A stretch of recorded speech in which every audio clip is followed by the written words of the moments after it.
बिस्मिल्लाहिर्रहमानिर्रहीम। अस्सलाम वालेकुम फ्रेंड्स, उम्मीद है आप सब खैरियत से होंगे। आज मैं बना रही हूँ आप सब की फरमाइश पे बहुत ही मज़ेदार सा बीफ कौरमा, जो कि बीफ देदी कौरमा है। और मुझे उम्मीद है कि आपको आज की रेसिपी ज़रूर पसंद आएगी। बहुत ही ज़बरदस्त और बहुत ही आसान रेसिपी है। आप पूरी रेसिपी देखिएगा, मैं स्टेप बाय स्टेप आपको बताऊँगी कि आपने कैसे बनाना है और किस तरह से इसको बनाना है। बहुत ही मज़ेदार है। तो चलिए शुरू करते हैं हम आज की रेसिपी। सबसे पहले आपने अपने सारे मसाले ले लेने हैं, जिनमें टमाटर, धनिया, अदरक, लहसुन का पेस्ट हमने ले लिया है, प्याज ले लिया है, हरी मिर्चें ढेर सारी ले लेनी है, ढेर सारी नहीं तो थोड़ी ज़्यादा आपने लेनी है, सूरज मिर्चें ले लेनी है, हल्दी, नमक, खुश धनिया, गरम मसाला, मेथी। नमक हमने थोड़ा लिया है, इतने रोज तो हमने पहले नमक और लहसुन डाल के थोड़ा सा ज़ीरा डाल के बॉयल कर लिया था। फिर हमने एक देगचा ले लिया है, उसमें ऑयल डाला है। फिर हमने अपना प्याज इसमें शामिल कर लिया है। प्याज को हमने ब्राउन करना है, तो इसलिए हम इसे थोड़ा सा फ्राई कर रहे हैं। आपको नज़र आ रहा होगा कि हमारा प्याज जो है तकरीबन गोल्डन ब्राउन से थोड़ा सा ज़्यादा ब्राउन होता जा रहा है। जब आपको लग जाए कि आपका सारा प्याज एक शक्ल में आ गया है, गोल्डन ब्राउन से थोड़ा सा ज़्यादा डार्क ब्राउन तकरीबन शेड में जा रहा है, तो फिर आप इसके अंदर लहसुन अदरक का पेस्ट डाल दीजिए। उसको अच्छी तरह से फ्राई करने के बाद हम अपने खुश्क मसाले इसमें शामिल कर लेंगे। सारे मसालों को हमने अच्छी तरह से फ्राई कर लेना है। इसमें हमने सुर्ख मिर्चें जो हैं वो थोड़ी कम मिकदार में ली हैं। हम इसमें ग्रीन चिलीज ज़्यादा यूज़ कर रहे हैं, सब्ज़ मिर्चें जो हैं, तो हमने इनको अच्छी तरह से फ्राई कर लेना है।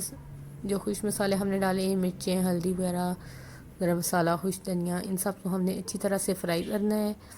जब हमारा मसाला अच्छी तरह से फ्राई हो जाए तो हमने टमाटरों से पेस्ट बना लिया है, वो हमने इसमें शामिल कर लिया है। टमाटरों का पेस्ट आपने इसमें शामिल कर के इसे अच्छी तरह से हिलाना है। और फिर आपने ऐसे करना है, चूल्हे की फ्लेम को थोड़ा सा तेज़ रखना है। इसमें पेस्ट बनाने के लिए हमने इसमें पानी शामिल किया है थोड़ा ब्लेंडर में, तो वो पानी भी इसमें से खुश हो जाए और हमारा मसाला भी तैयार हो जाए, अच्छी तरह से भुन जाए। आपने फ्लेम को थोड़ा तेज़ रखना है। तो देखिए थोड़ी देर के बाद आपका मसाला इस शक्ल में आ जाएगा और आप अपने मसाले को अच्छी तरह से भून लेंगे। अब टमाटरों को आपने भूनना है, क्योंकि पहले तो इनमें पानी था। पानी खुश्क होने के बाद आपने टमाटरों को अच्छी तरह से भून लेना है। बहुत अच्छी तरह से हमने अपने मसाले को बनाना है। जितना मज़ेदार आपका मसाला बना होगा ना, उतने मज़ेदार आपका सालन होगा, ठीक है। फिर आपने इसके अंदर ग्रीन चिली शामिल करनी है, सब्ज़ धनिया शामिल करना है, और इनको आपने अच्छी तरह से इस मसाले के अंदर फ्राई कर लेना है। अब हमने सब्ज़ मिर्च इसलिए थोड़ी जल्दी शामिल कर दी है, मसाला भूनते वक्त इसलिए शामिल किया। वैसे तो इन पे डालें तो इसका टेस्ट अपना होता है, इसलिए हमने जल्दी शामिल किया। हमने रेड चिलीज़ थोड़ी ली थी, तो इसलिए हमने जो पिसी हुई मिर्चें थी रेड वाली, वो हमने थोड़ी ली थी, तो हमने इसलिए अब ये जल्दी शामिल कर दिए। इनका जो एक मिर्च का टेस्ट होता है ना, वो आ जाए और सालन मीठा मीठा सा ना लगे, इसमें थोड़ी सी हॉटनेस आ जाए, इसलिए हमने ग्रीन चिलीज़ को शामिल करके मसाले को अच्छी तरह से भून लिया है। मसाले को आपने जितना अच्छी तरह से आप मसाला बनाएंगे, बस आप सालन का ज़रा मदार आपके मसाले पे होता है। मसाले को आपने स्टेप बाय स्टेप सही तरह से बना लेना है। बस आप देखें आपका सालन इतना लजीज तैयार होता है। अब आपने इस तरह करना है कि जो गोश्त आपने बॉयल कर लिया था पहले से, वो आपने इसके अंदर शामिल कर देना है। शामिल करने के बाद हमने अब इसको फ्राई करना शुरू करना है मसाले के अंदर। कम 15 मिनट तक आपने इसको फ्राई करना है। और जो थोड़ी बहुत यखनी बॉयल करते वक्त आपकी रह की, तो आप उसे भूनते वक्त साथ में यूज़ कर सकते हैं, थोड़ा थोड़ा डाल सकते हैं। थोड़ी सी मेथी और थोड़ा सा गरम मसाला हमने गोश्त को भूनते वक्त शामिल किया है, उसकी खुशबू आती है और सालन का टेस्ट बहुत अच्छा होता है। इसलिए आप ऐसे करें, जब आप गोश्त भून रहे हों तो उसमें शामिल कीजिए, और ऊपर से हरा धनिया भी थोड़ा सा शामिल कीजिए खुशबू के लिए। थोड़ी सी सब्ज़ मिर्चें हमने शामिल की है।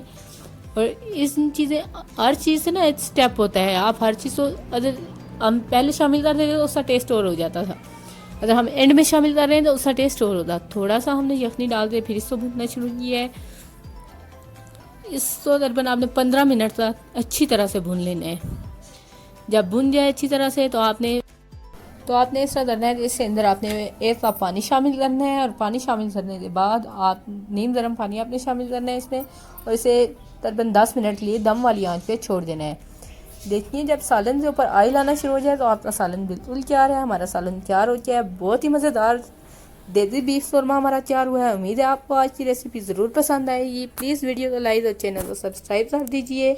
अगर वीडियो पसंद आए तो प्लीज़ कमेंट करके ज़रूर बताइएगा।